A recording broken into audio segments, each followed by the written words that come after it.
آج الحمدللہ ہمارا تعلق جس مذہب کے ساتھ ہے اسے اسلام کہا جاتا ہے، اور اسلام میں کوئی رسم، کوئی رواج، کوئی تہوار اور کوئی جشن نہیں ہے، صرف اللہ کا حکم ہے اور رسول کریم صلی اللہ علیہ وسلم کا طریقہ ہے۔ اللہ کا حکم، نبی پاک صلی اللہ علیہ وسلم کا جو طریقہ ہے، یہ حضرات صحابہ کرام کے طرز عمل پر ہم کو اپنانا ہوگا۔ اس سے جو بھی ہٹ جائے گا وہ گمراہ ہے، وہ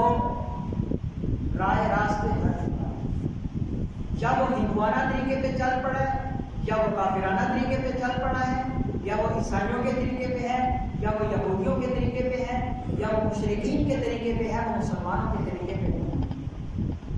آج اگر ہم اپنے موجودہ معاشرتی ڈھانچے کو دیکھتے ہیں تو ایک غریب سے غریب آدمی جب شادی کرتا ہے تو اس کی غریب سے غریب آدمی کی شادی، چاہے وہ بیٹی کی ہو یا بیٹے کی، 8 سے 10 لاکھ روپے کو کراس کر جائے گا، غریب سے غریب آدمی۔ اب کیا ہوتا ہے کہ اس نے لوگوں کے سامنے ناک اونچا رکھنے کے لیے، لوگ کیا کہیں گے اس بات کا بھرم رکھنے کے لیے،